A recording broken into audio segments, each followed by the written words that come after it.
Hi guys, if you try to control the 24 volts e-bike motor with these spring type rocker DPT switches,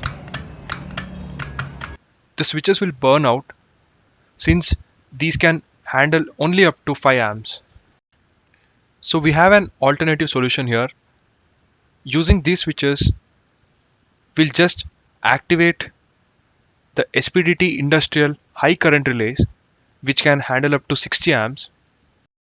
This in turn completes the circuit and controls this 24 volt DC motor.